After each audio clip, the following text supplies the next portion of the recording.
That's what those commercials. But he actually also very tabs. Like he will get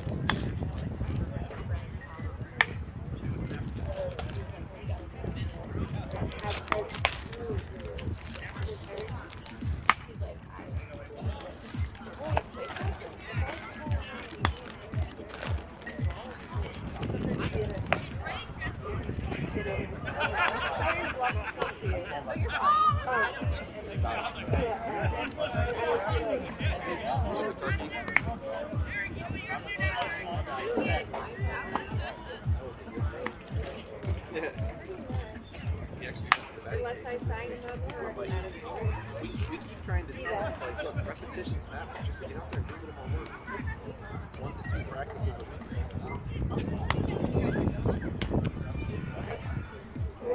Yeah, we just go to that DBAS down the street. I'll be back. So yeah, they're getting there. I mean, like I said, I think for me, because I didn't want to high school.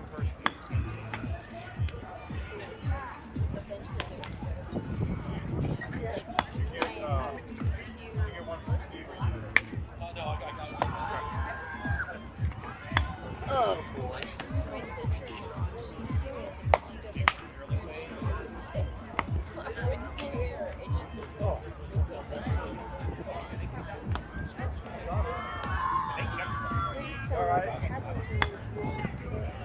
Hey, you're not gonna come get it.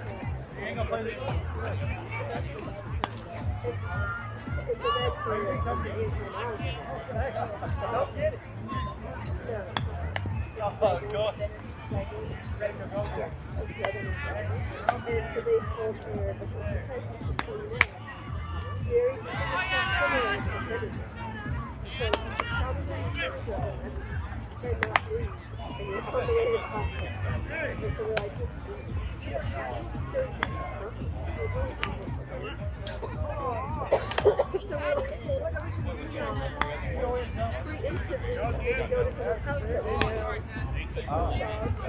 That was the third baseman you blocked.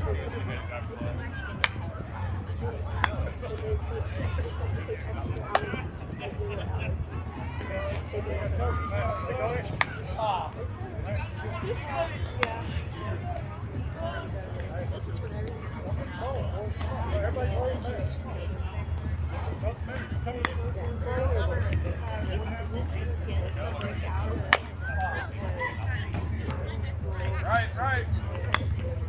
Good.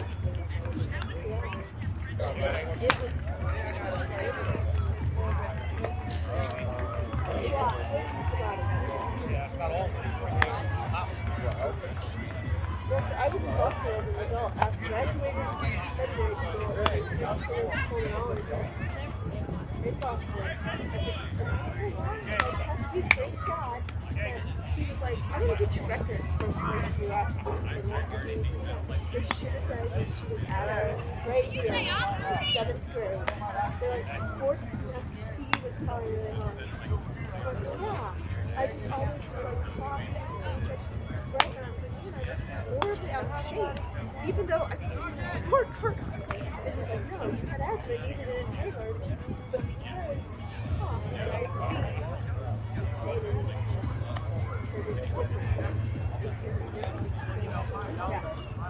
So they just kept giving you different allergies. Cough.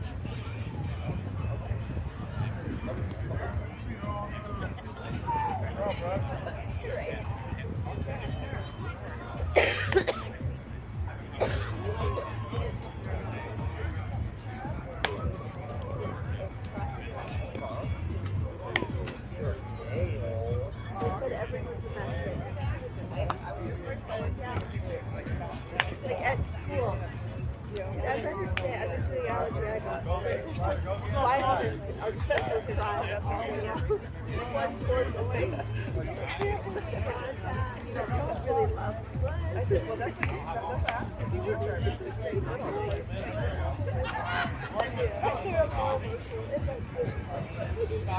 You're fine, Jody. It's fine. Not crying. Oh, how did you put it on? I did read Oh.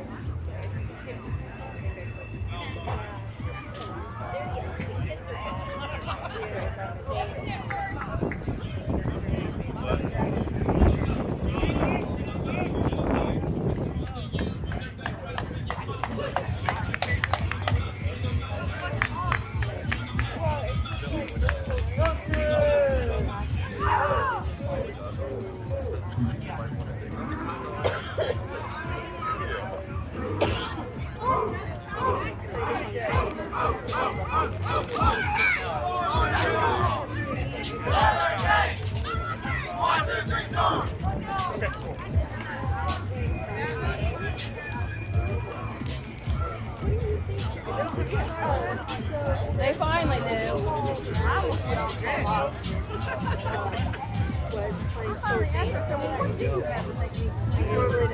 I was there 3 times. Nope, we don't have that. But she said they're trying to figure out how to people that don't play and at the age of 8. Oh, there, you guys want something?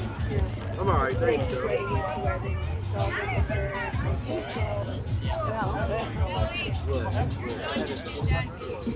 Yes, but we have to play. Yeah. Sunday's not this night. We'll only do 11 and pool play, and only that 11. So sometimes we started doing the PA, but then once they get to bracket play, just 9. At 9 play.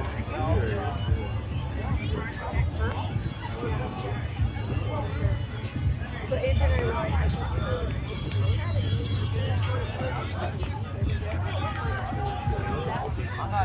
she said a lot of them play other sports, so they rarely have sports because they're actually and everything.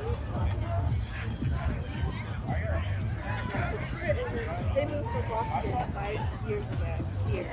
And when they moved, they found that Johnson County had a team, and so they signed. Yeah, so he went there, and that's what Truett met him, and he was always in Red Sox. But Truett knew because we were out Boston, so we have a lot of Red Sox stuff like clothing and stuff from Neon. And so, yeah, so he started playing Boston. And then they signed up for a fall ball team for the first time, just randomly, and they didn't put on the same fall ball team. And so then we went from that team and found the Barbara Dragons. And then when that broke up, we came here, he went to Prodigy, and a bunch of them started Alright, 3 of them are and they were 3.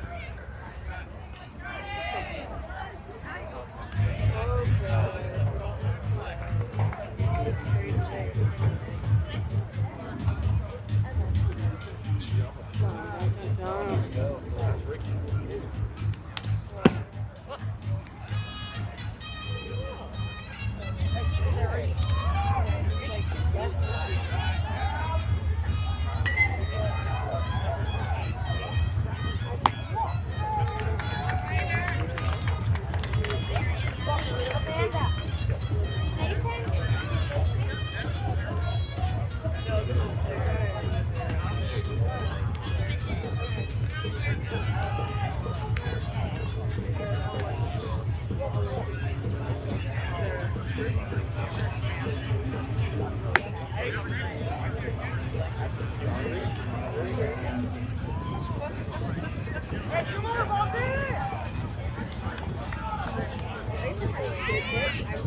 God.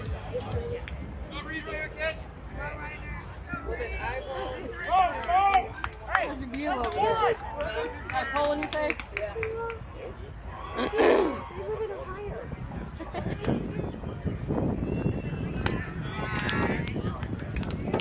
Go, Ricky. Yeah,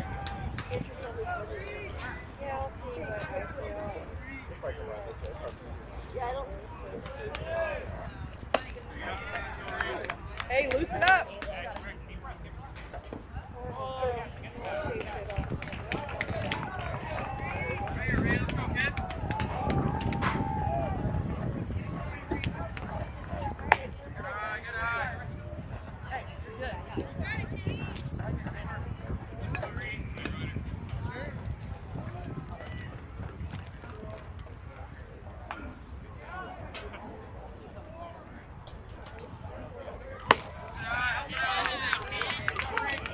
Ricky, bring it down just a little bit, baby.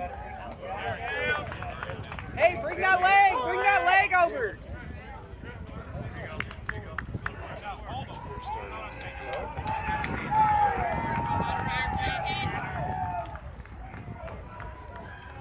Like that, Ricky. Throw it, Ethan. Throw it.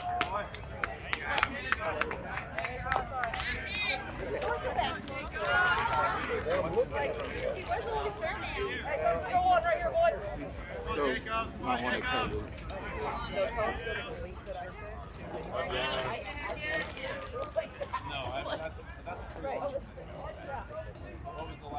Oh, Ricky.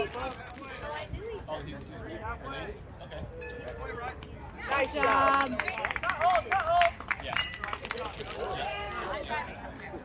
It's finally not feeling.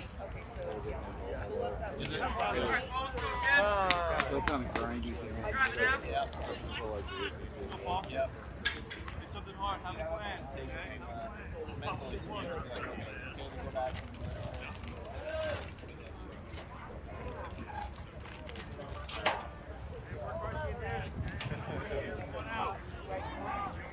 One down. Roll it.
Pause, Ricky, pause.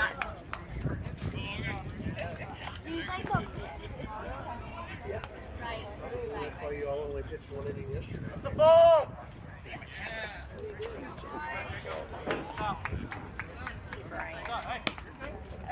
Hey, you're right too. Have your parents listen to it.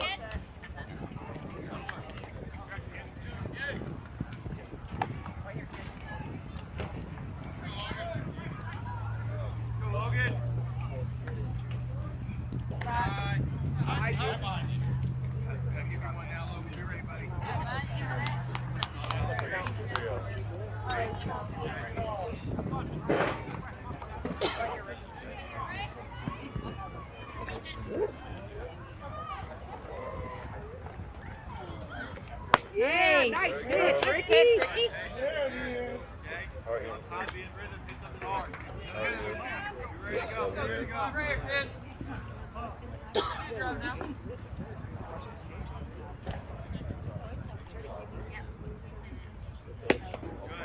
not a bad idea, Ricky.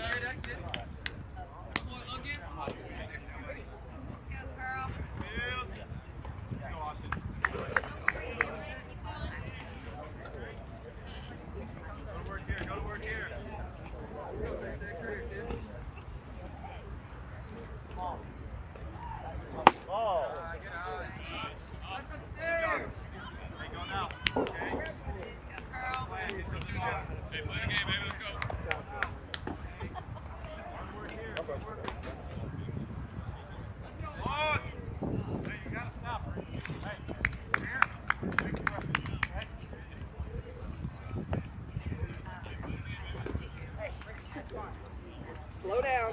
Calm down. All right, 3-6. I say, have some fun now.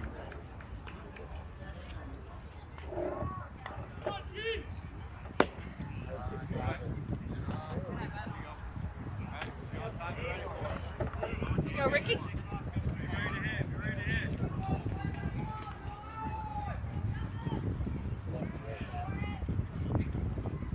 Nice. Nice pitch, Ricky.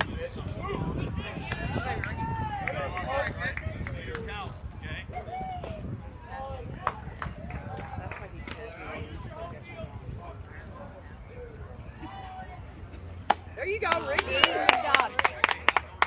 There it is.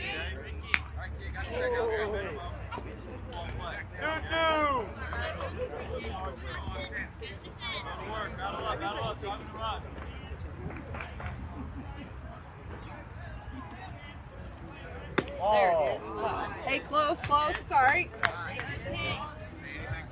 Hey, keep working him, kid.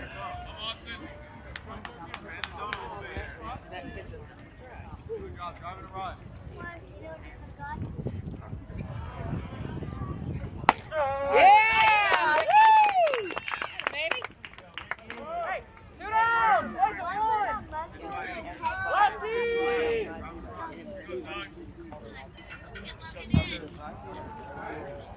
Go, Tucker. Go, Tucker. I started to lose my balance. Job, Hank. Go to work. Okay, go to work. Hey, let's go to confidence. Get your barrel out. Hit something hard. You got me a hot dog here? Your mama about you sharing stuff. You don't want to share your money. You don't want to share your hot dog. There it is.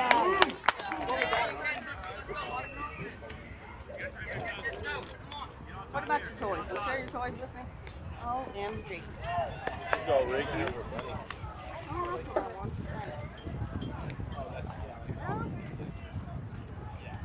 Oh. Nice pitch. Do it.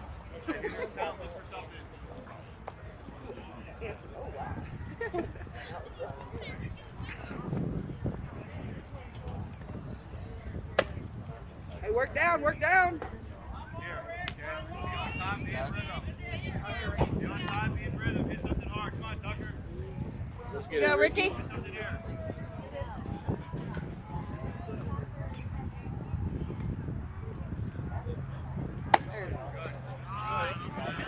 It's all right. You're right.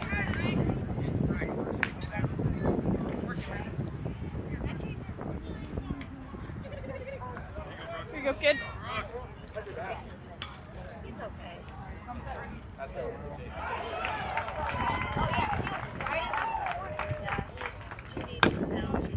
Oh!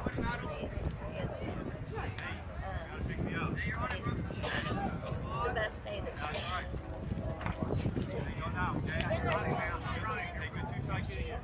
she's seen him was Monday. Yeah. Because I know, like, It's all right. Just bring it down a little bit. Denny's missing shit.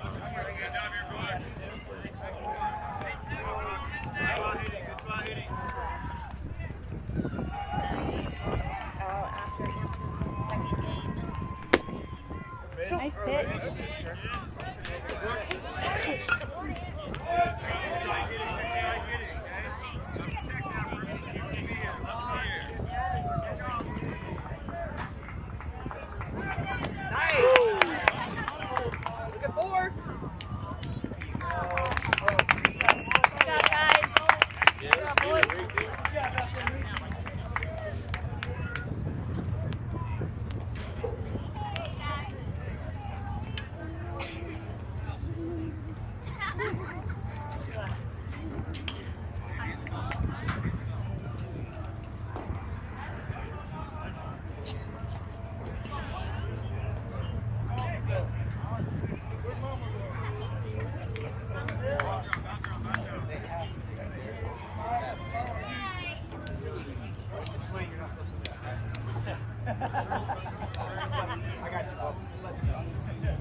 right, folks. So, viewer at home, Rebecca Becky Wilson, reaching out and letting us know, hey, the audio's not coming through. So my apologies, folks. Once again, in the mad rush to get all this equipment set up, and you have to understand that once a game is playing before us, we can't really get all the cameras and everything set up. We have to wait for those teams and those people to clear out before we can get things set up. And so in that mad rush, I unfortunately didn't turn on a couple of the buttons so you guys could hear us. So aggravating, if you ask me. She said, okay, much better. Thank you, honey. And I want to make one quick adjustment here to that backstop camera.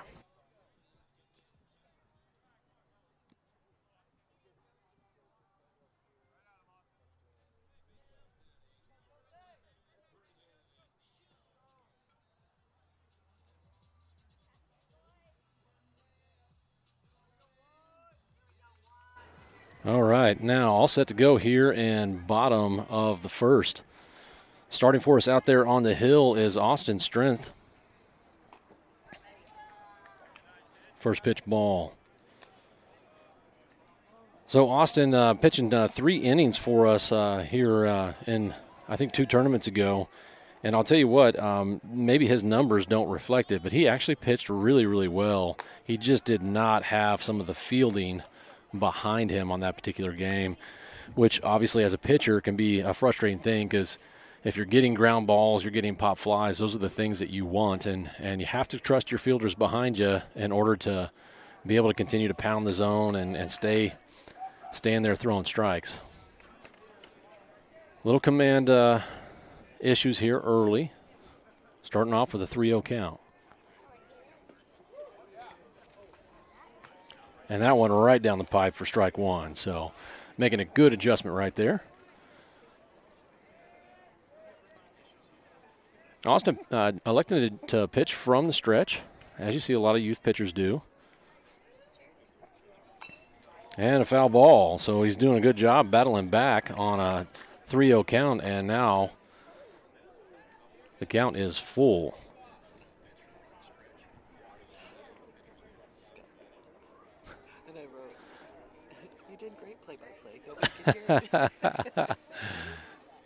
Yep. Oh, fly ball right side. And that's handled for out number 1. So good job. It looks like that was, let's see here, right field, Brooks Carr maybe? Yep, Brooks Carr. Good job, Brooks. So Scott Larson hopping on the YouTube comments and helping us out, as well as Becky out there in Independence. Not sure where Scott's watching from today.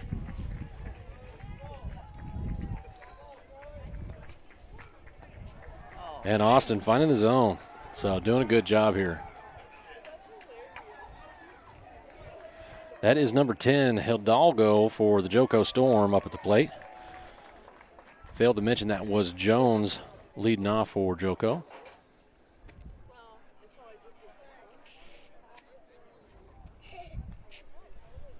So starting lineup for the Johnson County Storm, Jones, number 11, number 10, Hidalgo, number 5, Koch, number 7, McGinney, number 1, Blakely, number 23, Ketchum, number 16, Hutchinson, number 18, Spiker, number 4, Barden, and number 2, Allen, followed by, rounding out the roster, number 17, Wilson.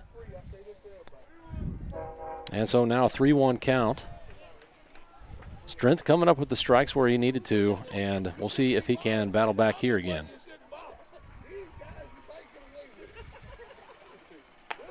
And that ball coming in just high. So Hidalgo makes his way down to first base as Koch approaches the batter's box.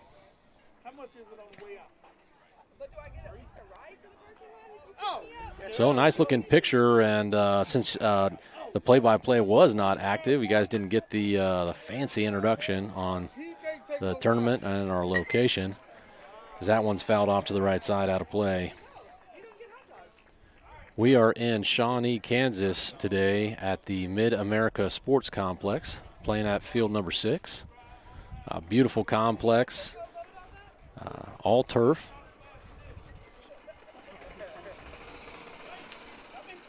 Runner goes, and no throw to get down as McLeany kind of bobbles that one.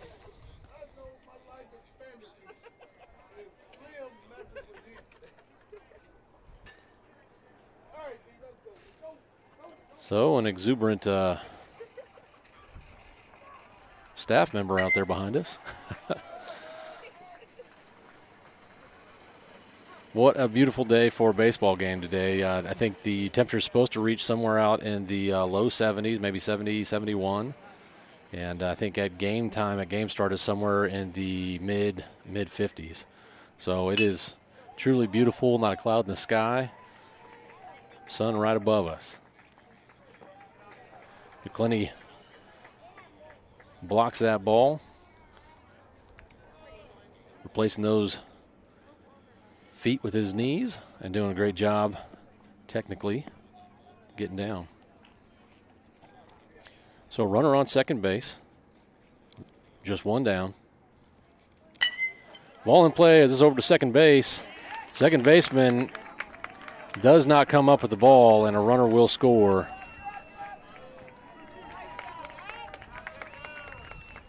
So we talked about this here earlier in the broadcast, and that is the name of the game as we've faced the Joco Storm twice now before, and it's been errors has been kind of really what's led to the wins. And so I think the first time we faced them, we won by a run rule, and the second time we faced them, they won by a run rule, but both teams not fielding particularly well, and unfortunately that seems to be the case continuing here.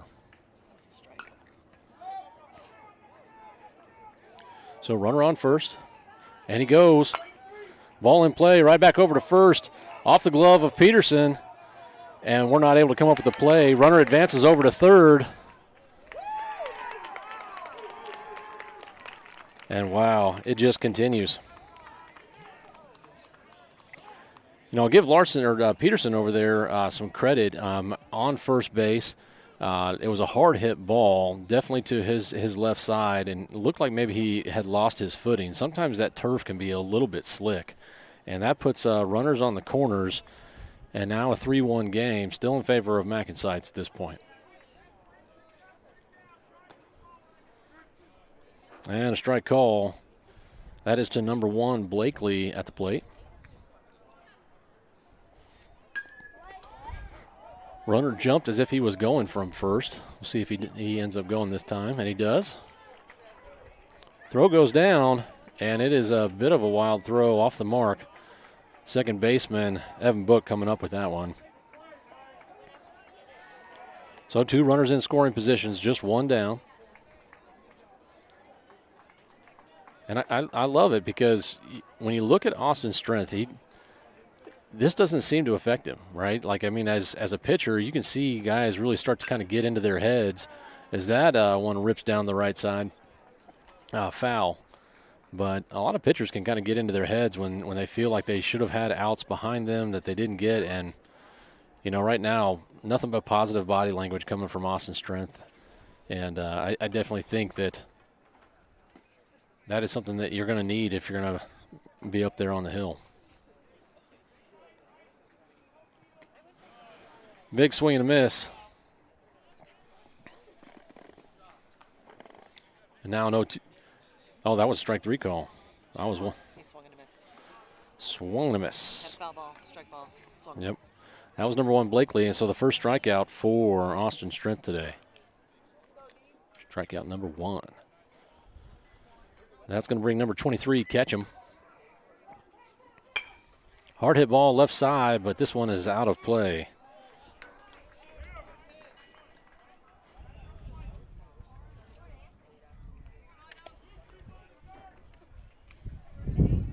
So Ketchum right on top of that one, and velocity-wise, Austin Strength sitting right there about 60 miles an hour. So 61, 62, somewhere right around there.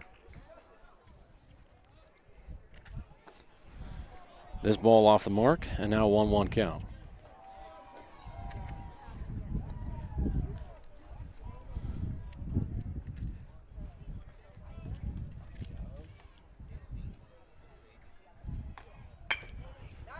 Line drive up the middle. That's going to get down for a base hit. And 2 runs will score. And so that'll tie the game up now, 3-3. So in a half inning where we should have been out of the inning by now, Air over there at second, Air at first. And could have been those 2 outs that we were looking for. And unfortunately, Storm taking advantage.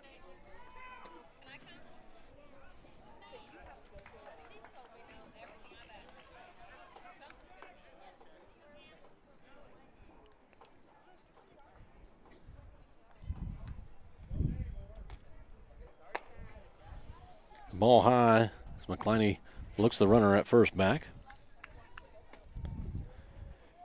And this is the type of scenario where McCliney really tends to shine on a throw down to second. So catch him over there at first base, not looking to run.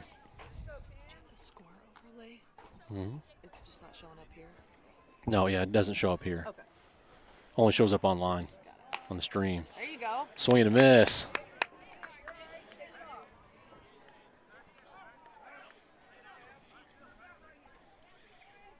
And I believe that's Hutchison up there at the plate. He really wanted that one as he slams his bat down on the ground. Pop fly, left side. There you go. And there is out number 3.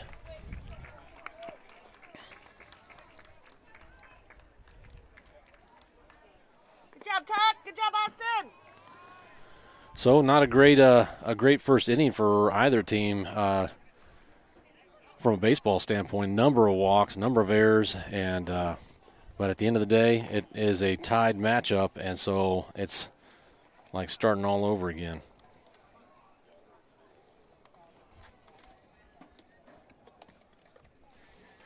And my color commentator gave me a nasty look, like she didn't like my commentary right there. That's not true. No, not true? No. Okay. I gave you a, wow, it's really bright out here look, and squinted. I gotcha. My mic's a little hot, so you should turn it down. Yeah, you do tend to be a little bit louder than I am. I am not louder than you. I talk very softly on these things. In fact, I sound weird when I'm talking on it because I don't talk in this voice. It's true. It's really difficult to basically just have a general conversation and use your conversational voice when you can hear yourself so well in your own ear. Yeah, it's really different. So, well, but some of us have done that as a profession. Yep. And that someone's not me. That someone used to do broadcast 45 years ago, so they didn't even have headsets this nice. This young lady's not even 45 years old. Don't listen to her. You're right. I'm not 45. I'm older.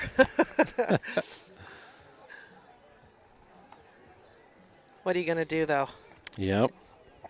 Absolutely. And looks like the Storm will continue with Allen out there on the hill as Evan Book steps into the box. I half expected that to be a strike. From my perspective, it was difficult to tell, but it was not even close to a strikeout. That was my point.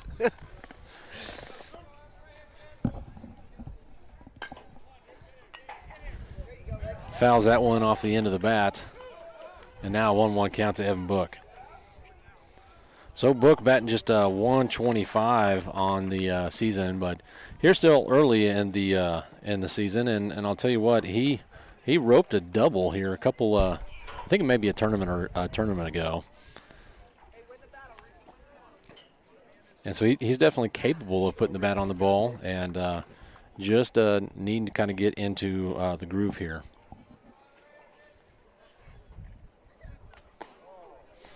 Big looping curve, that one coming in for a ball, and that's now a 2-1 count. That looked like a strike to me.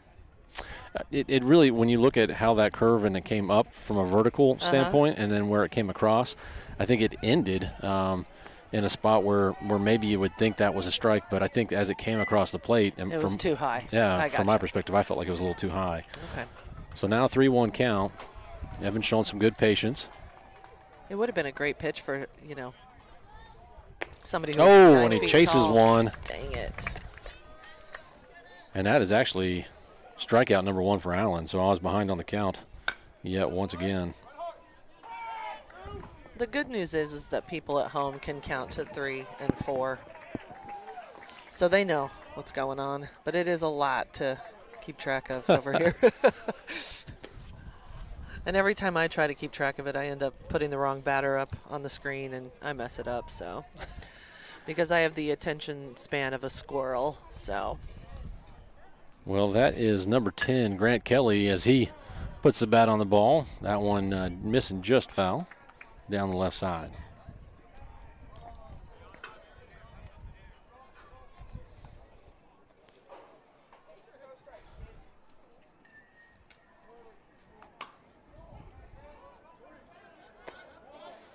Swing and a miss there, chasing that one high.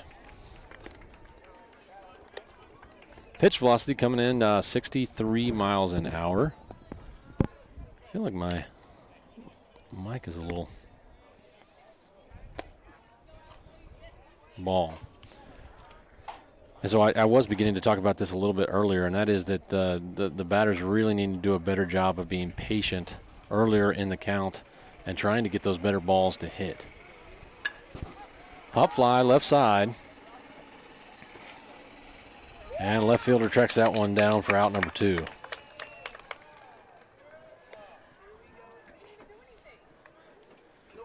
That will bring us back to the top of the lineup and number 8, Reed Eckert.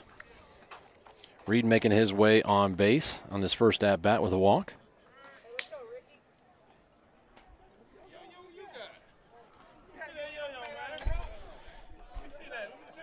And fouls that first one back. Now down in the count 0-1. Center camera got messed up. Okay. So backstop camera taking a little beating here. We'll get it adjusted. Here's what it looks like. Not really usable right now, so just showing folks at home what it looks like. And we're going to go back to this shot.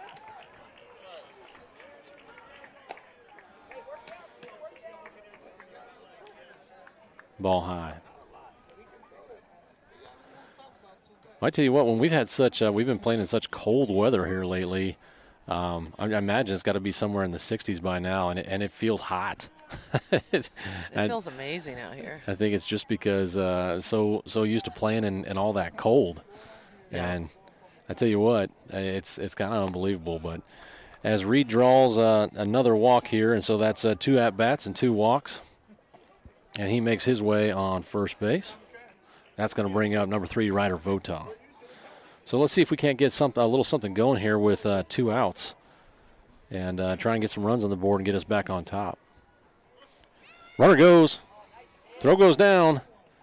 And that will not be in time. Reed Eckert is up safe. So that's going to be stolen base number 7 on the season for Eckert.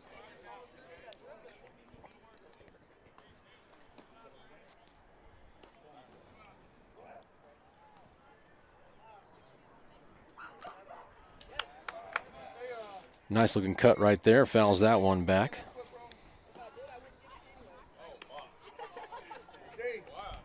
Was that first pitch a ball? I don't know. The one where the runner ran? No idea. Who knows what we're watching? I was looking at trying to get a camera angle to show the runner going to second, and Yep. I don't have a lot of options at the moment, so Nope. that's what I was looking at. The field constraints here are definitely quite a bit tougher from a viewing standpoint. Well, from a camera setup point, otherwise it's great. No, yeah, no doubt. That's a good distinction because, you know, this is a beautiful facility, and the nets actually make it pretty nice from a spectator standpoint. Yeah, you don't feel like you're going cross-eyed as much looking through the Chain link. as you do through the chain link. Yeah. So runner with a good lead out there at second. Line drive, this one, center field. It's over the center fielder's head. This might have a shot. That is a home run, folks. That is Ryder Vota going yard. I tell you what, I think my mic is. Nope. He got stopped. What? Oh, man, did it bounce? So that's what happened. It bounced. So it went over the center fielder's head. He jumped up with both hands up. I thought that was indicating that it had gone yard. Ryder Vota, as he rounded first base, is like looking back at everybody like, oh, my God, I just hit it out. And I think what happened is that ball came down. And on this turf, man, it really has a lot of elasticity. And that ball bounced up and went over for a ground rule double. So a ground rule double, oh my gosh, and then I didn't hit his double on the scoring overlay, so he's not going to get the right. Larson puts this one into play over the right side, and that's going to be out number 3. My gosh, I got way too excited about that. I thought Vota had gone yard, and what a great hit. It was awesome. And all that and everything, but a ground rule double, but it was also an RBI. So fantastic. So I'm going to take a short break here and see if I can't fix. He's going to try and fix the center camera so we get a better angle on that kind of massive hit that he just had. Just a little bit back to the right. There you go. All right. Man, that was exciting.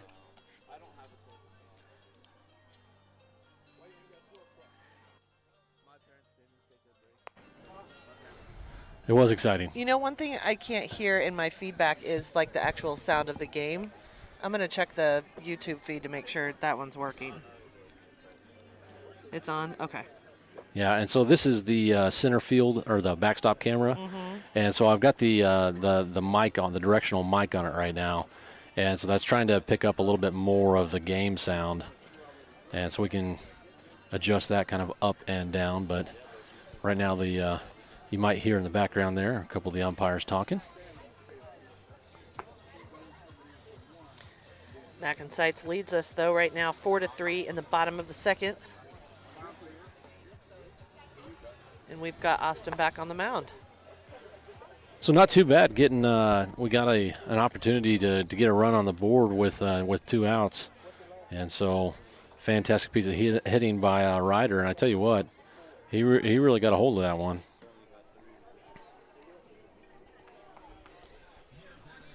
I loved his excitement when he's rounding first and he's jumping up and down, and then he's like, "Oh, dang it!" Who wouldn't be that way, kidding. right? I mean, my goodness. It was still really awesome.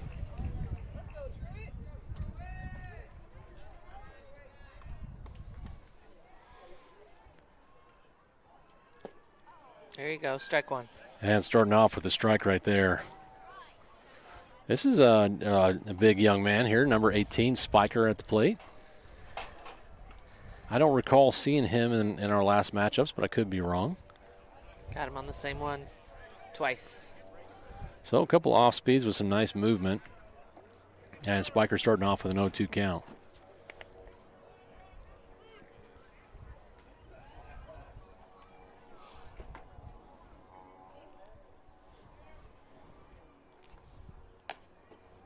Ooh, a little outside, but. Yeah, a lot of movement on that ball, and I definitely think that one was outside, but really trying to get that batter to chase. He's got him down in the count, not necessarily needing to throw a strike. He's probably doesn't have the velocity to just blow it by him, and so working out and then now working back in. That one missing in pretty high. Now a 2-2 count.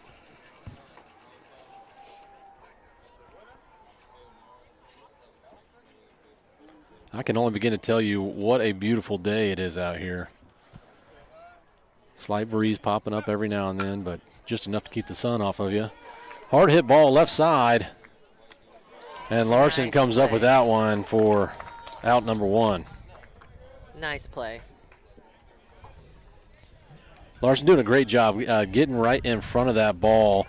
Bounced up right off of his chest, kept it right in front of him, reached down with his bare hand, and then made it over to first for that out. So kind of that textbook style of, hey, get your glove down, get your hips down, and keep that Ball in between. Pop fly, center field.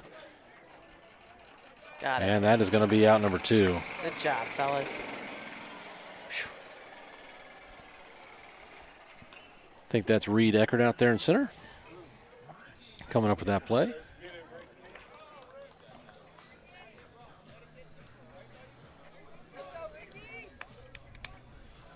And so this is going to be the pitcher for the Storm up at the plate. Allen, number 2. Nice job. Nice pitch. He kind of jumps back thinking that one was a little bit inside, and that's a called strike.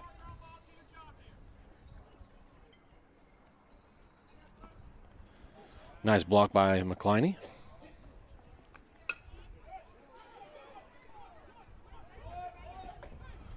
McCliney always working so hard. I know we had a batting practice. This ball makes its way over to shortstop. Vota handles that one easily, and that is out number 3, so a 1-2-3 inning. And Vota's got to be excited about having a pretty good game today. So color commentary, taking a short break. Not Reed, Vota. Trying to get these doggone tags right here, folks.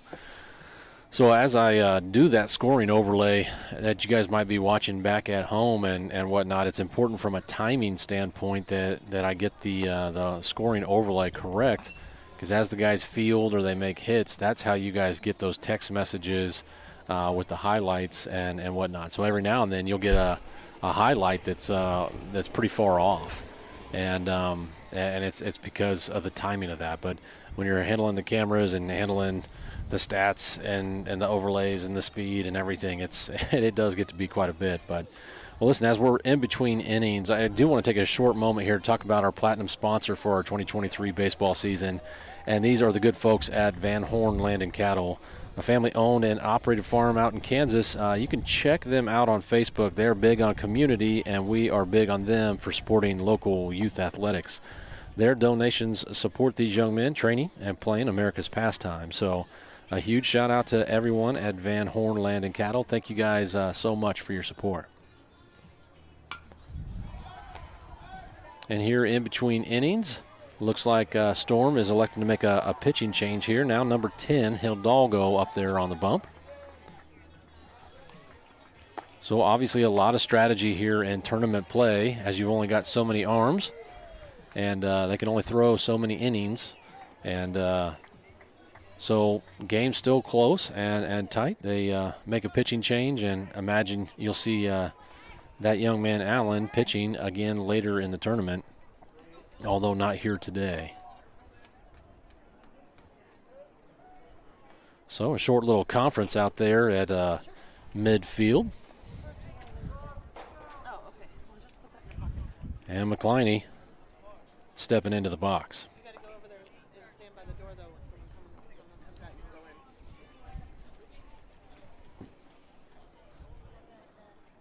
in. Oh, that one buzzes the tower. And that'll be ball number 1. You know, talking with Paul's mother here a couple of games ago, and she was the one that corrected me on the pronunciation of their last name, and I still... He got hit. As he takes that one right off the elbow guard, and that'll be a hit by pitch. But I was talking with her, and she was like, hey, you know, I really appreciate you guys doing the cameras and whatnot, but it's not McCliney. It's McCliney. Yeah, and I'm like, oh my gosh.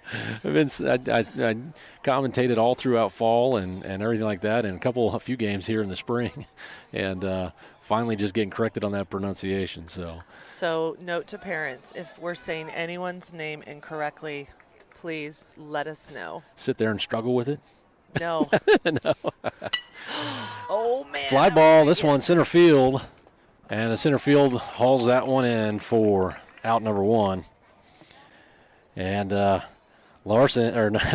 Peterson jumping up and down, man. He was hoping that one had some more legs on it. Yeah. And wasn't quite there. But a well-struck ball, just not quite far enough. That's going to bring up hot hitting Austin Strength.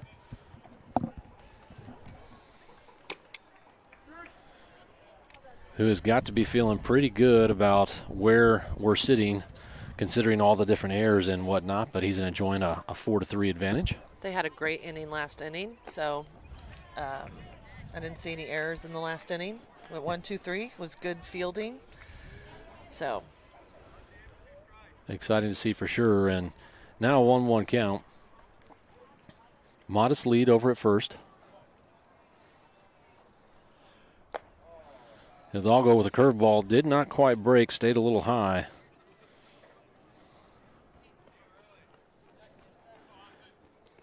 Doing a good job working from stretch, watching the runner, changing his timing delivery, and blows that one by strength for strikeout number 1.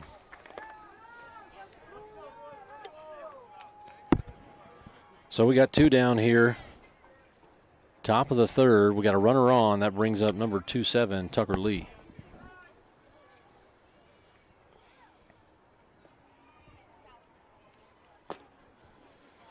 Swing and a miss. And doing a good job working back and forth between the off-speed and the fastball.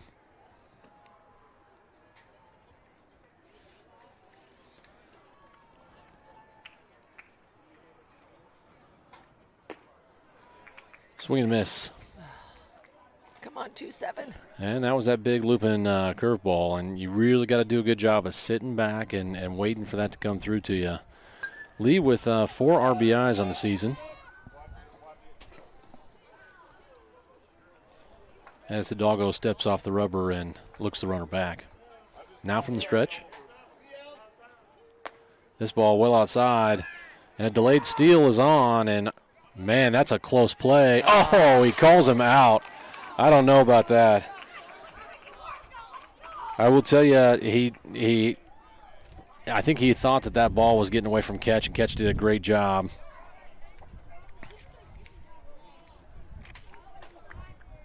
I don't know about that. Yeah, I don't know about that one either. It looked to me like that tag was definitely a little bit late. I mean, I think the throw was there on time, but the way that the tag came down, I don't know about that one. So, question for you on Tucker's hit. He didn't get to complete his at-bat. What does that do for – does he bat again at the next inning? He will, so he'll actually start over with a fresh count. He will, okay. Yeah, and so he'll lead off next inning. Well, he's got a second chance to make up for the 0-2 strikes at the beginning, and Craig on one of those. Absolutely, and you know it's one of those things. I think as a hitter, you always like to see guys on base, and you like to be able to hit with them in position. Obviously, that was a runner on first, so not in scoring position, but looking at your batting average with hitters in position, always an important metric. And do we need to make another adjustment here? Just a short little adjustment. Yes, just a slight one. Yeah, just turn it to the right. Although the wind is sometimes blowing the net out of the picture.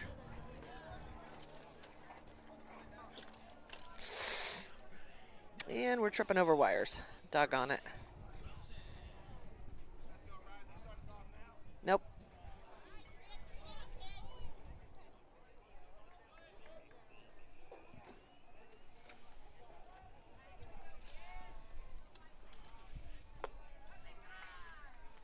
That was a ball 1 outside.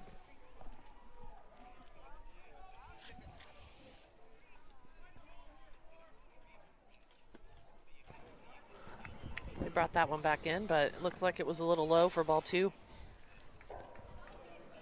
Well, I tell you what, on that play there, ending the last half inning, you'll never get 100% of the calls. This one pops up right side. Peterson handling it. Oh, and he slips, but did he catch it? He did. He catches it. the ball. Wow. My goodness. That turf is slick. Yeah, and you'll definitely see that. And so, depending on what the guys choose to wear footwear-wise. That was great, though. You'll see that they can wear molded cleats, so they can't wear the metal spikes. But a lot of the guys elected to wear like turf shoes, which just don't have quite as much traction.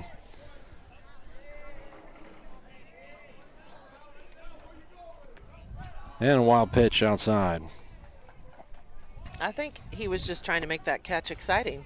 You know, like, hey, what if I fall down and catch it at the same time? Get some bonus points. Well, you know, I think we've seen quite a bit of our fielders doing that here in this early spring. And I think a big part that you could attribute that to is they've not yet had the opportunity to really practice outdoors. And I think you got to get outdoors and see those big pop flies because we have a beautiful indoor facility if you guys have never been. Big, giant, full indoor facility. And that's great, but it's not great for practicing pop flies. And so you got to get out on the big open fields and see those things and have some repetition to be able to draw those in and that kind of thing. Oh, I thought he was going to swing on that for a third strike, but he didn't. That is top of the lineup for the Storm. That's number 11, Jones, at the plate. And now on a 2-1 count. He got to hand it to Peterson, even though he ended up coming in a little bit too far on it. He made the adjustment and made the catch. So pop fly, this one looks like it's going to be a gapper. It's deep. Gets to the fence. It's kind of picked up a little bit slow, and we don't do a good job of getting that in. That runner is going to make his way over to third for a triple. That was a big hit. That went all the way to the fence. Yeah, and really in a good spot and part of one of those power alleys. And so he's kind of going oppo as a right-handed batter, going over there to right center field. And I think that was maybe Brooks Carr out there in left. He's the one who ended up handling it. The center fielder not able to make his way there. And Brooks the first one on the deal. So yeah, you meant right field. You said left. Did I say left? You did. You said Brooks Carr out there and left. Oh, I did. I got you. Yeah. I think what you were trying to say was he was running to his left, and center field was coming to the right, and they just couldn't make it. Inside for a ball.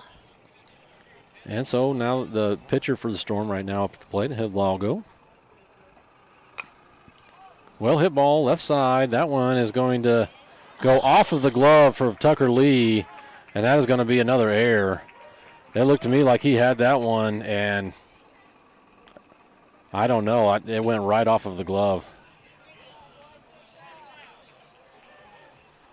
So a run will score, and that will tie the game up, folks. So well hit ball, but definitely fieldable. And this, again, it goes down to these boys not having enough practice outside, out in the field.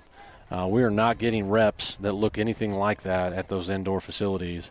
And right now only practicing once a week. So just unfortunate that we're not getting some of those reps. And I think, is this our third or fourth tournament? Ball right side. And Peterson comes up with that one. A falling catch again. Nice, nice. Good job. Yeah, Peterson doing a good job there. That was in foul territory, well behind first base, and doing a good job tracking that one down. Now 2 down.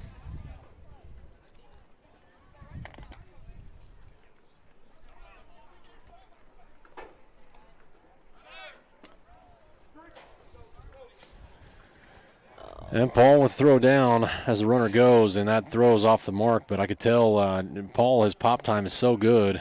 Did a great job getting up, but the ball was stuck in the glove, and he had to kind of double clutch that glove to get that ball out, and then trying to make up for it with a hard throw, throw a little bit high and off the mark. But go-ahead run now represented on second base. Nice block by McCliney.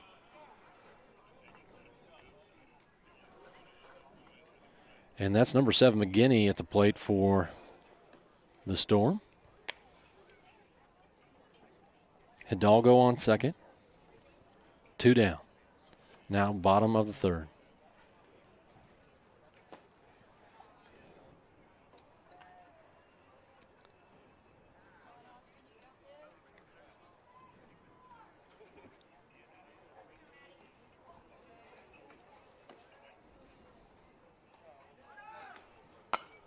Ball in play, this one over to second base, handled by Kelly. Over to the first for out number 3.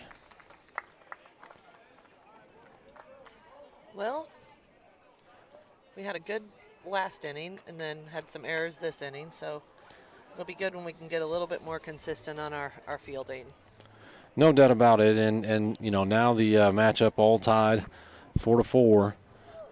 We are the away team here, so Johnson County Storm has that home advantage, and they will have that last at bat. And so as the game wears on and we get towards to the time limit or the end of the innings, I think it's going to really kind of come down to which team is going to end up fielding the ball better and coming up with the hits and clutch situations. How many runners are you leaving on base and all that kind of stuff. Yep. Let's see if Tucker can get a redo here at bat. Absolutely. A do-over. The last at bat, a mulligan. We'll just bring some golf terms into the baseball world and throw everybody off. What a good times. No doubt about it. Well, we've got a short break here. I'll talk about one of our silver sponsors this season. That's the team out at Village Pediatrics, specializing in comprehensive services for children from birth through adolescence. They continue their support and care of the community through their services, and also here by supporting the young men at MacNSeitz. So if you're looking for a pediatrician, we'd recommend you check them out. That's Village Pediatrics, where children come first. Thank you guys so much for your support. Well, that'll take us to top of the fourth. Leading off with Tucker Lee, followed by Brooks Carr.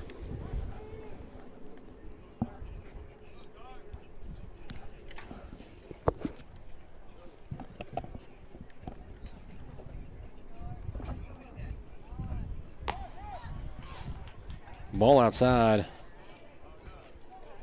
You know, that pocket radar showing that pitch coming in at just at 62 miles an hour.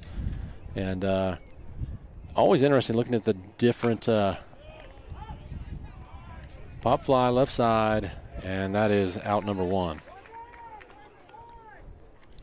Always interesting looking at the different pitch deliveries and where these guys' arm slots are at and all that. And so having to make those adjustments as a batter continuously throughout a game, always an interesting aspect there. But I felt like that 62, it feels to me like it looks faster than the 62 that the radar is showing. That one coming in 64, but well outside.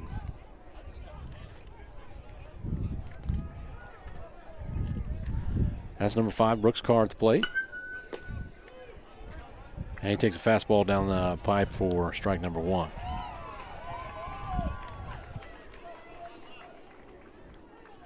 A lot of action today out here at Mid-America, so I think 7 diamonds, all turf. I think, is there 7 or is there 8? I think there might be 8. There's 10 diamonds out here. I don't know if all of them are turf. There's one that's on the far They actually turfed that over fall. So then I think they're all turfed. Yeah, but a packed house tonight, a huge parking lot, completely jam-packed full, and a ton of teams here bidding for their championship in the Super 24 Invitational. We got a strikeout. And Brooks Carr with a strikeout right there.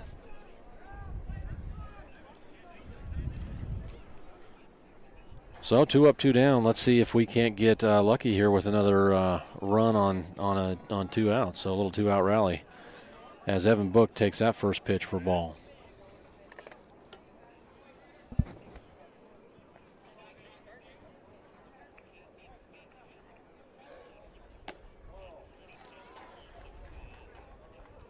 Ball outside.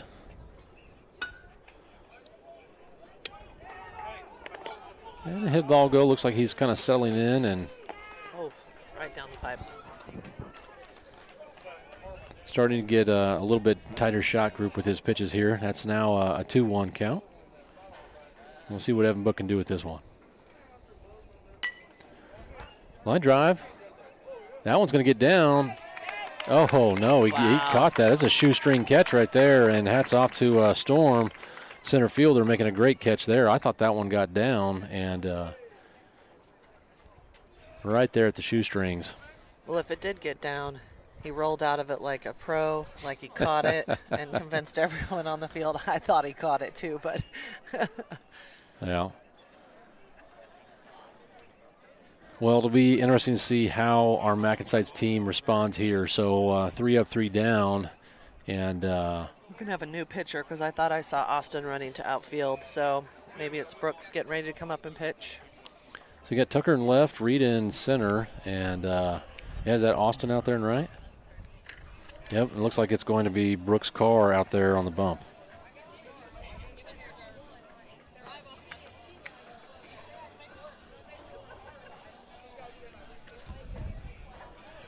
So Brooks, the sole left-handed pitcher that we have.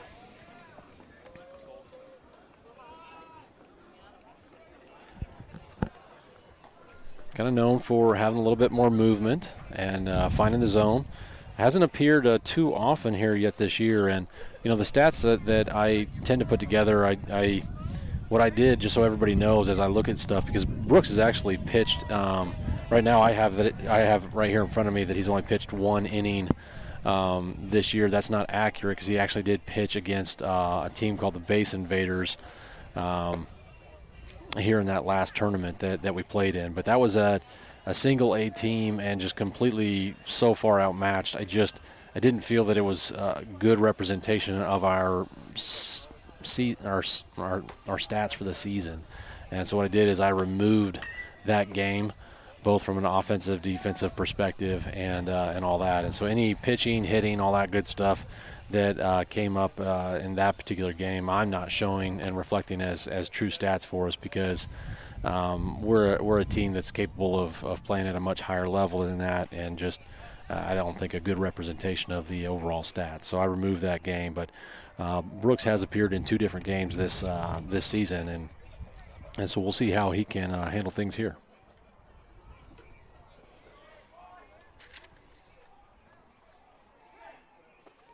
And he starts off with a first pitch swing and a strike and a miss. That's true, and that is it looks like I missed the number there.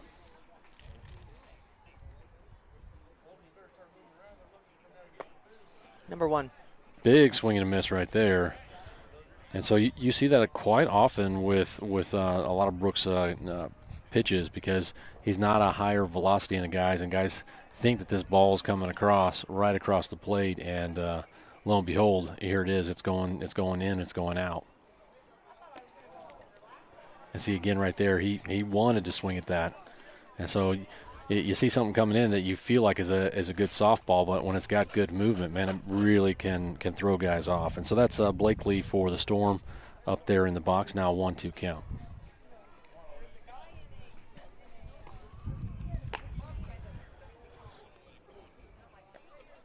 Ball high, and Blakely showing some patience here on the last 2 pitches.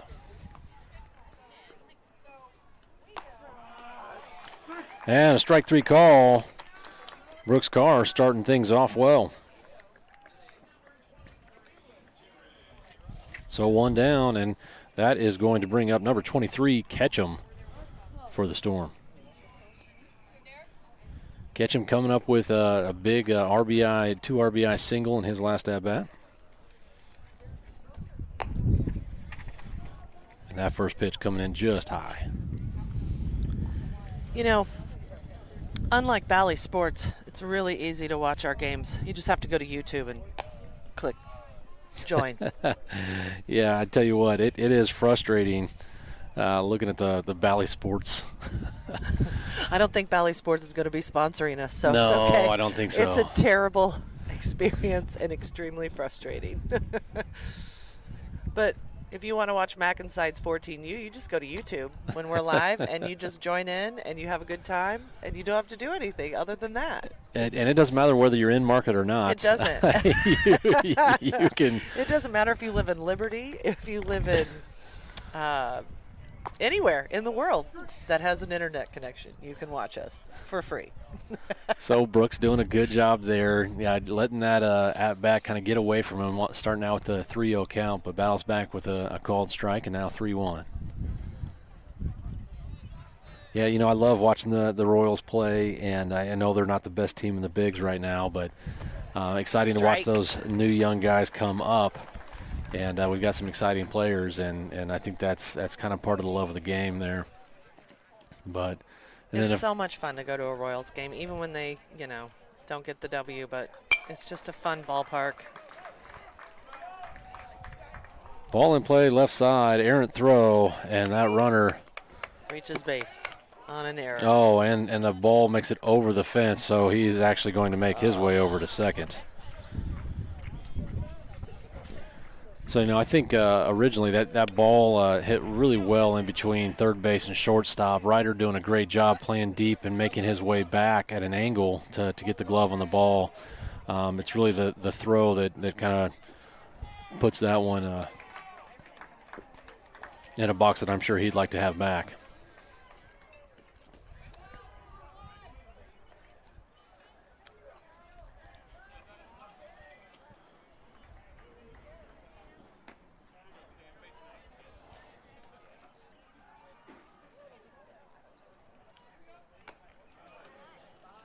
Swing and a miss. Such a different perspective for a hitter in these youth hitters. But I would think it now at age 14, they've seen a number of left-handed pitchers. But it's not something that you're facing every day or every at-bat. And so always interesting to get a different look in there. And not only that, but like the way that off-speed pitches are handled, especially if it's a curve or a slider, something with some good movement, that actually breaks into a right-handed hitter. And they're not really used to that. But Brooks working the outside of the plate on this batter. He's got some good rhythm going too. He's pitching quickly and feels like he's in the zone, I'm guessing. And I thought he had him. He was trying to get him to chase. Runner goes. Throw comes down. But the runner is up safe over a third. Dang it. This net is wreaking havoc on our ability to see the corners of the field. So we're going to have to talk to Mid-America about their nets. I don't think they're going to listen. No, I'd expect not.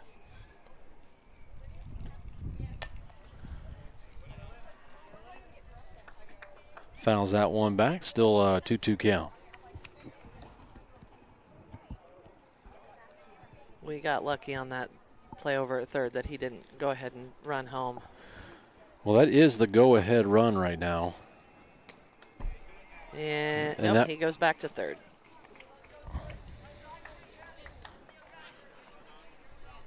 And that at-bat getting away from Carr. That'll put runners on the corners now. Was that a broadcast jinx where I was just talking about how he was in a rhythm and looking good and then, I don't know. I would think that the thousands of YouTube viewers at home probably lighten up the comments. They are like, shut up, lady. Well, they're probably saying that no matter what. That's okay. And Carr with almost with a pickoff over there at first. It looked like the runner was definitely headed to go, and using that left-handed arm there.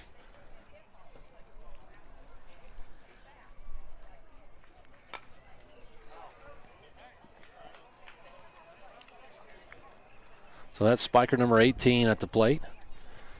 Got a runner on third, represents the go-ahead run. Runner on first would put him with a little bit more margin.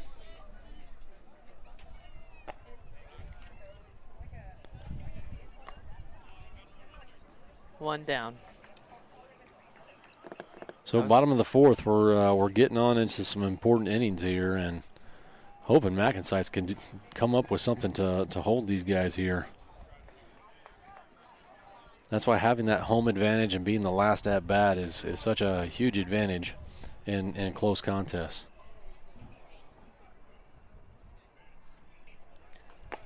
Oh. That one missing just outside. And now a 3-1 count. To me, it looked like it was right down the middle, but just low. But no, it's definitely over taller than me. Yeah, so. I've got a better perspective right here as Brooks makes his way back over to first, holding the runner. Doing a good job, not just giving away that base.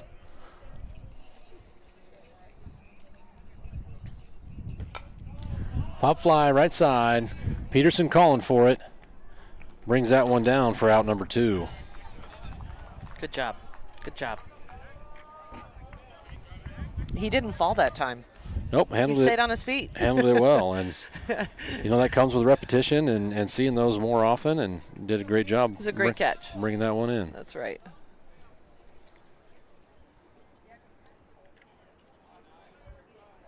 Nice. Thank you. Thank you.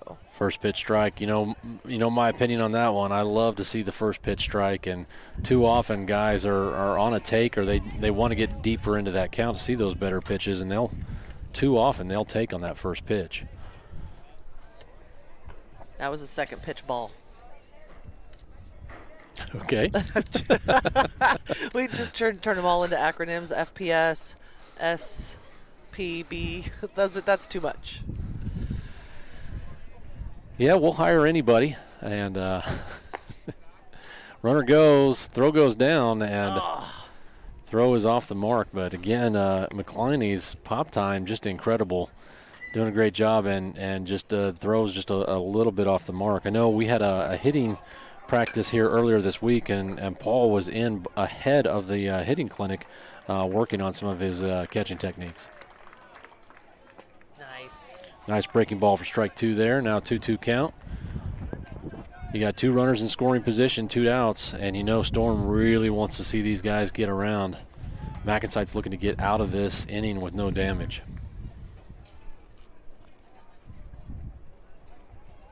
Oh, foul ball. Fly ball, center field.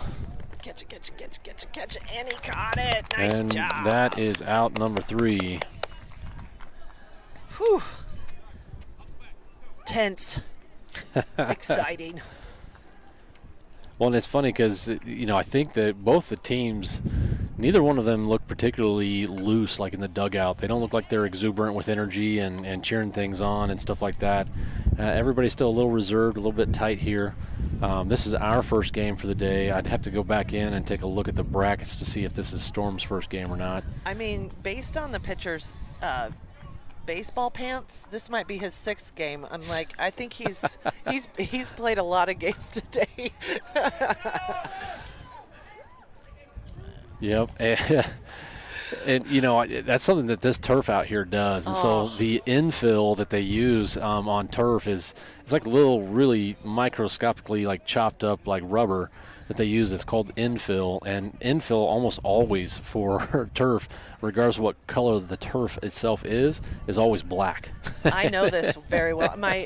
Our bathroom ends up with these little black pellets all over the floor. My car is covered in them. Your truck is covered in them. I'm like, and when we first started playing on turf, I'm like, what in the heck is all of this? What is this stuff? And then I was like, oh, it's from the turf. But it definitely does a number on those white pants and those white uniforms. And get that power washer out today for the cleanup job, because I know baseball pants are so pretty when players are wearing their all white uniforms and stuff, but at the end of the day, there's a lot of moms and dads that are like, that's going to take some work. That's going to take some extra elbow. I think every 13, 14-year-old in the world out there just cringed when you said pretty. Okay, I said pretty nice, Well, there are no 13 or 14-year-olds watching our YouTube feed right now. I'm guessing they're out on the field. No, but they do watch it back, and do they? We've had some comments. Have they told you? Yeah, we've had some comments coming from some of the opposing teams that they'll watch things back and stuff like that. So. Do they watch it on mute? I mean, I would if I were them. There's a couple of old people talking. Well, you know what you're talking about. I don't, but. I don't know about all that. I know enough to be dangerous, but. Strike 1. Storm sticks with Hidalgo out there on the hill, and swing and a miss for Kelly out there at the plate.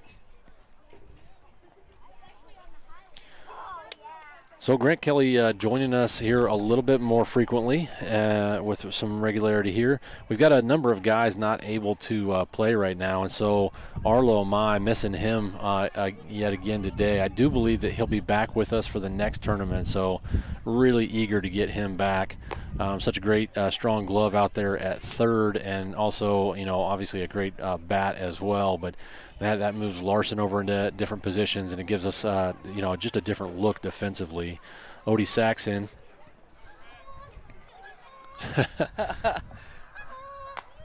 This ball putting back into play. It's a little dribbler over to short. And that's going to be out number 1. We had a couple of honking geese just fly right over the field right now. You couldn't see it on our cameras, but they were quite distracting for the players on the field, I would think. Yeah, you might have heard that back at home and thought somebody was really honking over there at one of the other diamonds, but no, that was actual geese.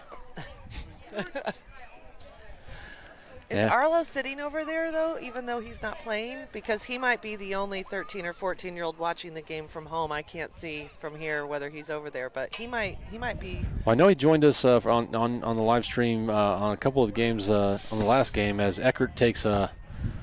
Oh, no, that did not hit him. I thought it hit him, but. Came in behind him, huh? He bounced around like it got him. I think he was just dodging that ball. I don't blame him. Feeling a little jittery there. You know how I feel about being, it's brave to take a hit by a pitch. I do not agree with that. Reed kind of chasing that one upstairs a little bit for strike 2, now 1-2 count. But still also missing Odie Saxon, who's playing high school ball for Lee Summit West. And so we're looking forward to getting him back into the roster here towards the end of May. And then now the pitcher getting called for another balk. Well, this is actually Hidalgo's first balk. It was Kelly that had 2 balks here earlier in the game. Apparently, folks at home could see the geese flying over, and they said, at least one viewer said it looked like jets. So that's right. We have a flyover in our yeah, MacNSeitz bringing it home for you. We called the Royals and asked them if we could borrow a couple of jets, whatever. Or I guess the Chiefs probably. That was the fly ball out of play. Heads up. That was the Royal Canadian Guard with the flyover. The Royal Canadian Mounted Police ride horses, not geese. But I get what you're saying. That's hilarious. So good AB right here, fouling back a number of pitches, a 2-2 count. And that one high. Way to stay patient.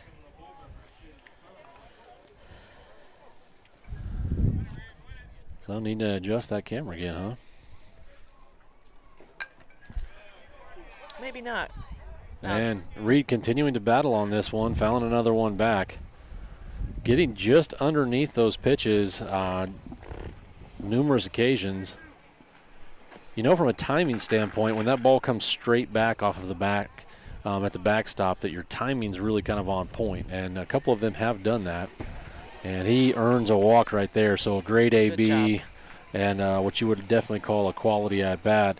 And that's going to bring up Ryder Votaw, who, hammered one out there to center field for a ground rule double and an RBI. So MacNSeitz doing a good job, not letting any runs come in the last half inning, looking to get on the board here and get up.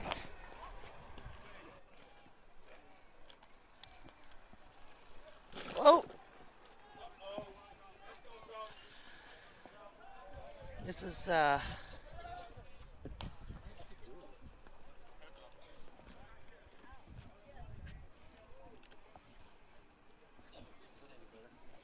no.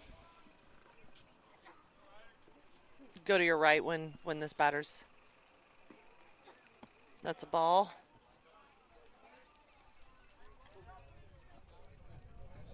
There you go.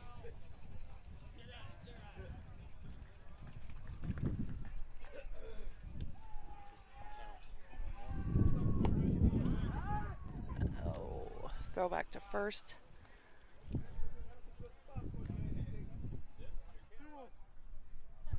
I think he said 2-1. All right, now 2-1 count to Ryder Votaw. Little back pick action over there on that last pitch. And Ryder showing some good patience here. And that's what I mean by you get down ball to hit. Oh, that one nice. Right down the pipe. This could be double play type ball, but second baseman holds it, and so a fielder's choice. Well, we've got 2 down now, and it looks like Storm has a very specific plan with their pitching staff and rotation. I imagine that Hidalgo got to a certain pitch count, and that is why he's making the adjustment there. 2 down now, and runner on first as we come up for a pitching change. We'll see who the Storm changes over to.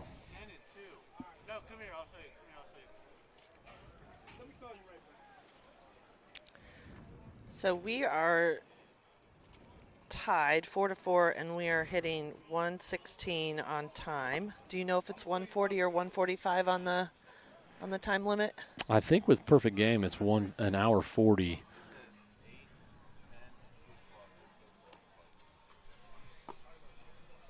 All right. What?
And we're good. How do I get it off? Just go back to there? Just push it again. Okay. Oh, no, not that. Sorry. Oh, man. I'm fired.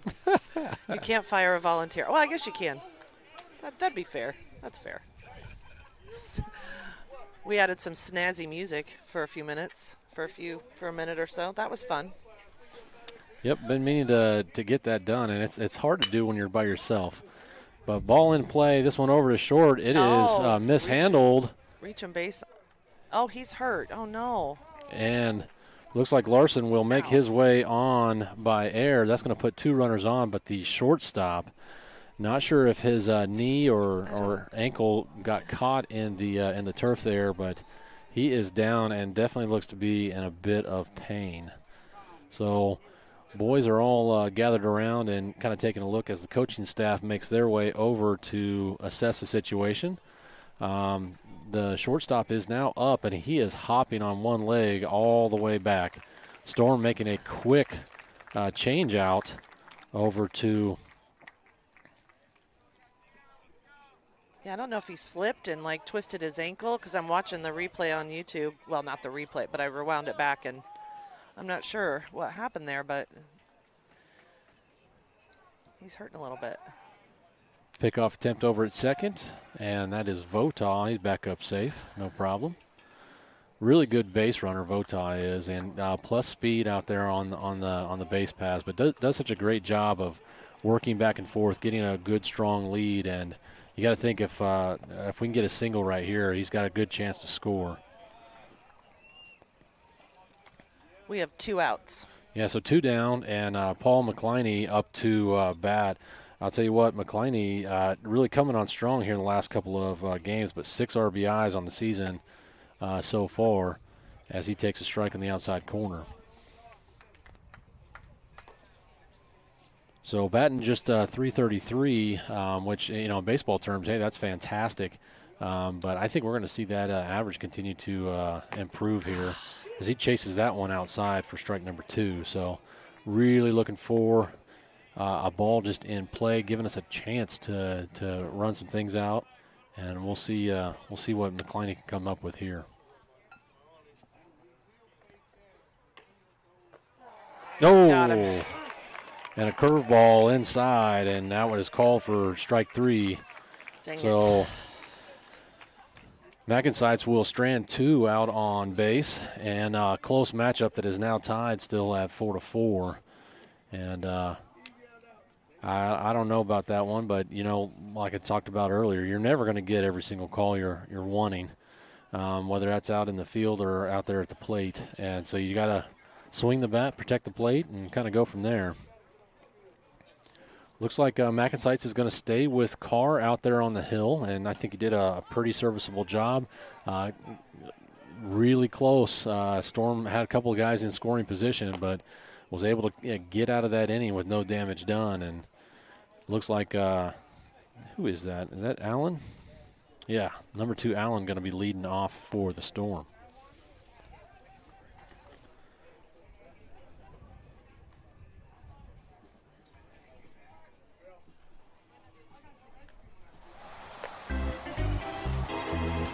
That's nice. This is a ballpark classic right here. Plenty of sunshine coming my way. My oh my. What a wonderful day. Would you like me to sing? No, I do not want to do that. It's a big negative, Ghost Rider. Big negative. Ceasefire. No, stop. But wow, it is a beautiful day. It is a beautiful day. Well, that is fun. Now we need the little applause sound after that song, like we're thank you. I got all the tricks here. You got all the tricks. Now, if we could just get the balls, the strikes, and the camera angles right, we will be so good at this.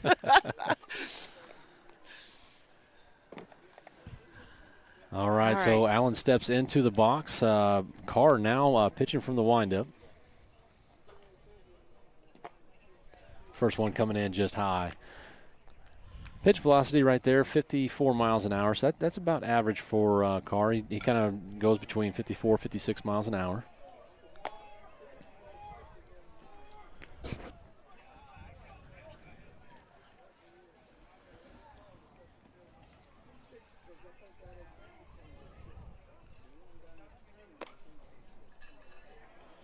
And 3 pitches, 3 balls. Allen showing some good patience.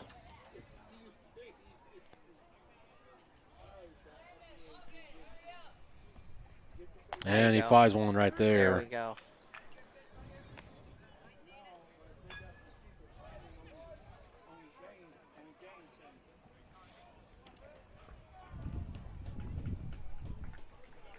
Two. No. Oh, that one gets away from him. Doggone it. Oh, this is our shortstop limping to the batter's box here. Yeah, so team. By rule, if you have a guy leave a game and he's not able to return and you don't have a substitute to put in that particular position, as he shows bunt right now, squares around. That one goes foul for strike number 1.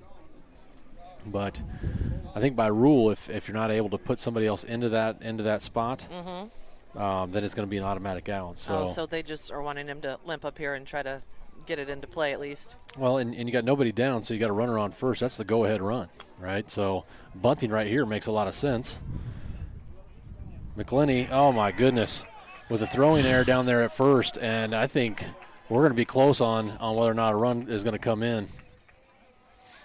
No, but the coach holds him over at third. McClenny doing a great job of taking a bounce off of the turf, off of that bump, off of that bunt. With his bare hand. And caught it with his bare hand, makes a throw over to first, but the throw is just so far off the mark.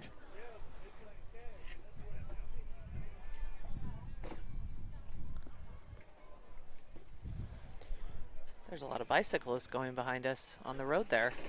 But Austin Strength doing a great job backing up that throw over at first, making his way over to the ball, getting back into the field, and preventing that run from coming home. But Storm in a great position right now. I think the Storm coach is a little frustrated, saying that he felt like there was some obstruction over there at first base. Oh, no. Okay, I see what it is. He's got the young man limping, and he's not really going to be capable of really keeping him out there, though. Base running, and that's what the coach was talking to the home plate umpire about. It was like, hey, we've got an injured guy and whatnot, so can I get a courtesy runner for him? And by rule, the only players that you can have a courtesy runner for are catchers. Are your catcher or pitcher. and he just came out. He's neither of those positions, so. Right, so unfortunately he's going to have to stay on the base paths. Well, and they get an out right there, but that is going to get a run home. Dang it. And so MacNSeitz giving up the go-ahead run. Like, I don't understand that at all. God dang it, guys. So this comes down to strategy and what we're doing and communicating with our team, what we should do and stuff like that. Yes, that was an easy out to have or whatever, but you don't give up a go-ahead run this late in the game. No, you do not. Let him have second base. Well, credit to Storm once again coming up with some runs when they need them most. Doing a good job bunting and moving a runner around. And then, of course, again, like I said at the very beginning of the broadcast, his air is just eating us up. 1-1 count. So that's a 1-1 count now to number 11. This is the top of their lineup, Jones, at the plate.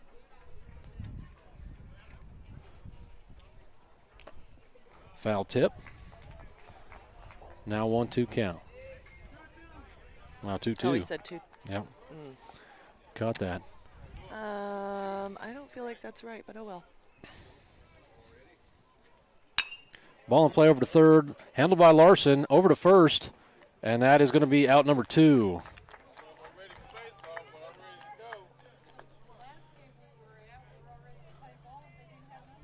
So Larson playing a number of different positions out there on the field. Obviously, we see Arlo Maya out there at third a lot, and with him being out injured, Larson steps into third. And, you know, when we have Arlo playing in other positions, that's where Larson will typically be at. But we'll see Larson over at short and second, maybe a little bit even in the outfield. So good utility guy for us and doing a great job there.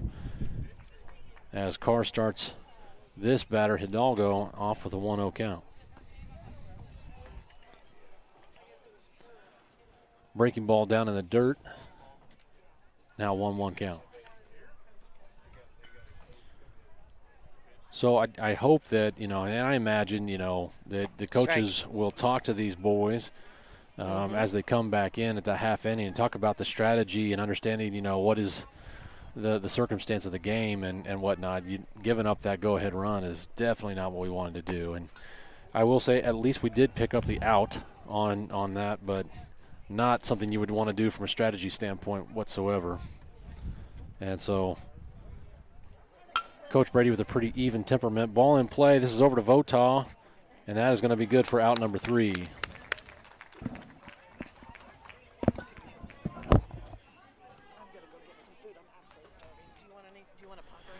No, but I would take my water. It's on my trailer over here.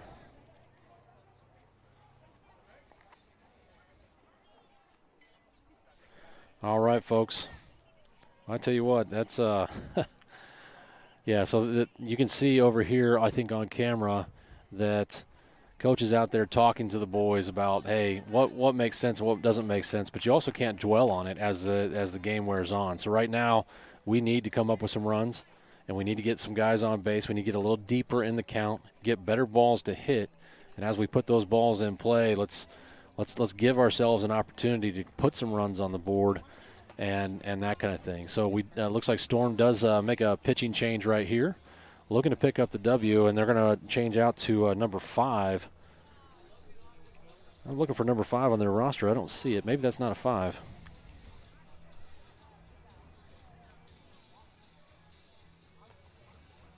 Hell, that does that. Oh, maybe that's number 3. No, number 5. There it is, Coke. My apologies, folks. So you would think after seeing these boys play this team twice that I'd be a little bit more on the ball with some of the names. But Joco Storm elected to make a pitching change out here. Number 5, Coke. Has a little bit of a different delivery, but looking pretty confident up there on the hill as he completes his warm-ups. And that's going to bring up big number 3-5, Peterson, to the plate.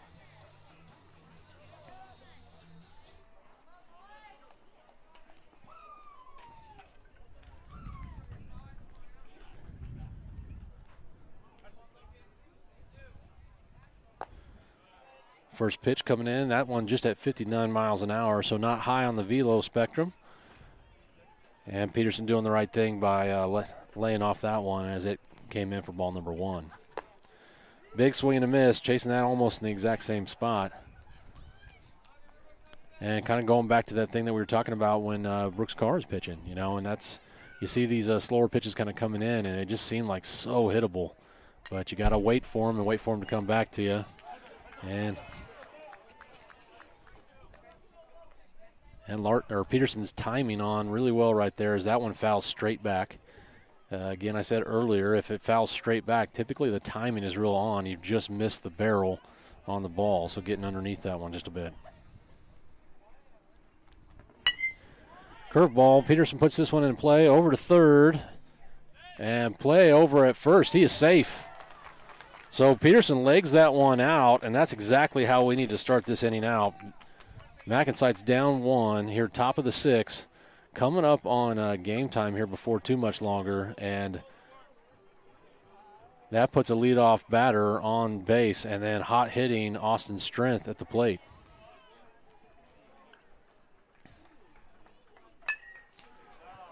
Strength fouls that one back.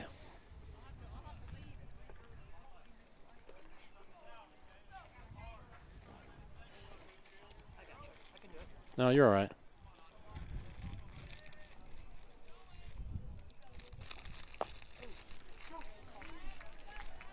All right, and Austin Strength laying off on that last pitch. Feeling like it was a bit outside. It definitely caught that outside corner. Now an 0-2 count. Let's see what he can do with it here. Patiently waits that one well outside. Peterson representing that tying run. I'm really surprised that we're not making a play at trying to get a stolen base here. The Joco Storm catcher relatively untested up to this point. But I also think not great pop time. Although a good delivery from Koch out there on the hill. So not exactly a slide step, but definitely a quicker delivery. So now Peterson really getting a good lead out here. And swing and miss on a curveball. That's going to be out number 2. And Peterson getting stuck out there in no man's land. I tell you what, almost got out number 3. So that's going to bring up number 27, Tucker Lee, to the plate.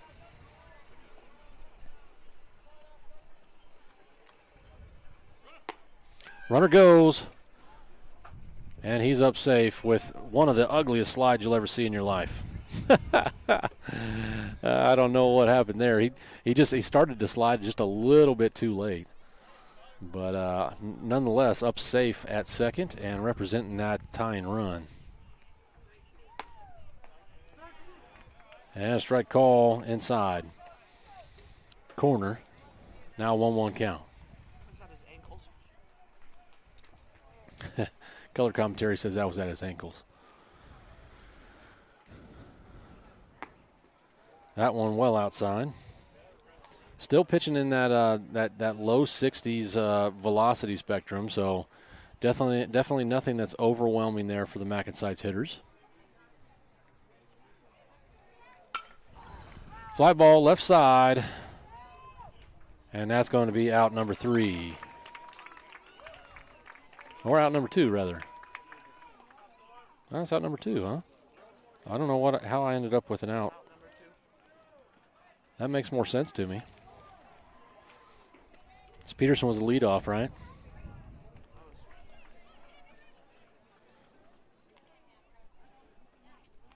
And then Strength went down, and then Lee went down.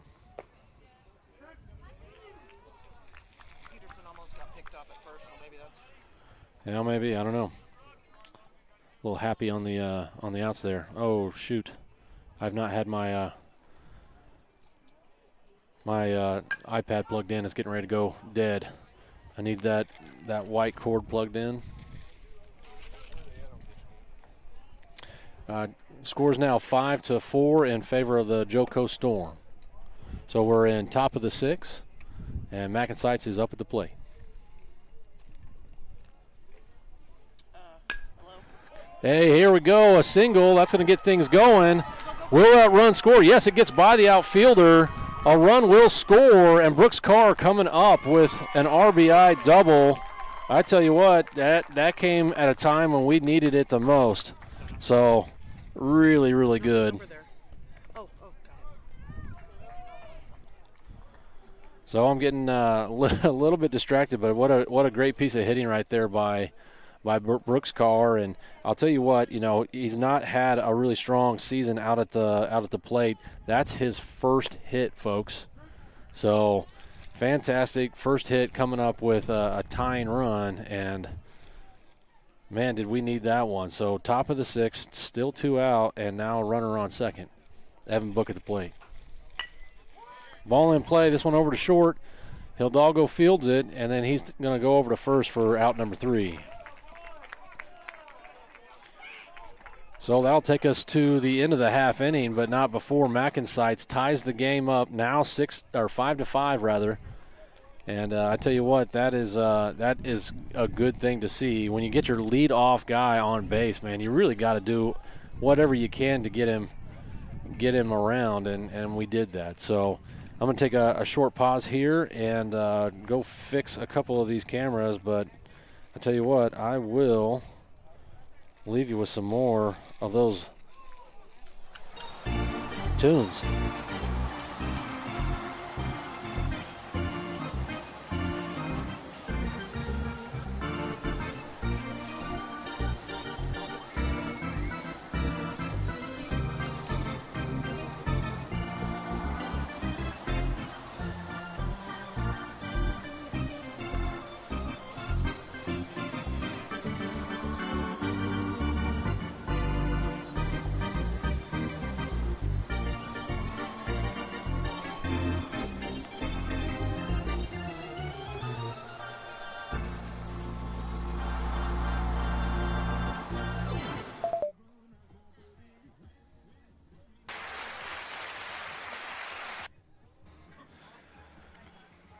So pretty fun to have some ballpark sounds here in between the innings.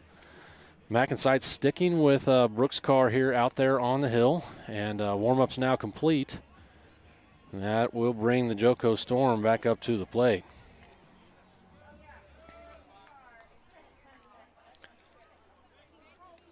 And that is number 5, Coke, up at the plate. So obviously, probably a little disappointed that a run was able to score when he took over on the hill, but looking to try to make up for it here as he takes his first pitch for a ball inside.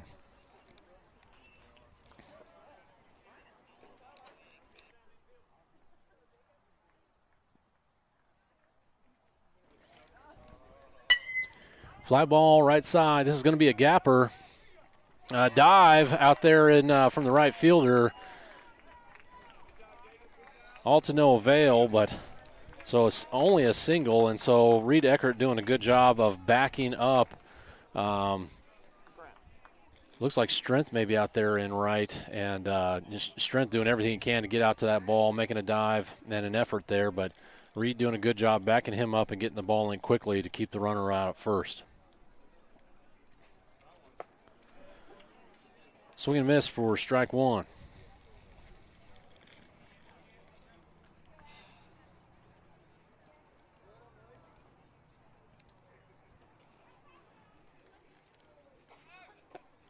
Another swing and a miss. A runner goes, throws off the mark. So go ahead runner. And so in back-to-back innings now, MacNSeitz allowing that leadoff runner to get on base and start making his way around. Makes his way over to second, now in scoring position with nobody down. Big swing and a miss, and that's going to be strike 3. So that's a second strikeout for the day for Brooks Carr. And that brings up number 1, Blakely, for the Storm. So just one down. Runner goes. Nice throw down by McClenny, but the delivery from the hill was not speedy by any means, and really no chance at that play. probably would have liked to have seen him hold off on that throw, but no other damage done other than the runner is now in easy scoring position. Pops this one up, out of play, left side.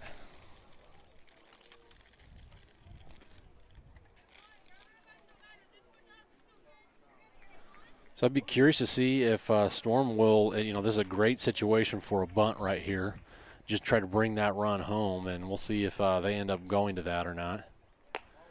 I mean, with just one down, I think that's probably what I would like to do right here. So, but now 1-1 count.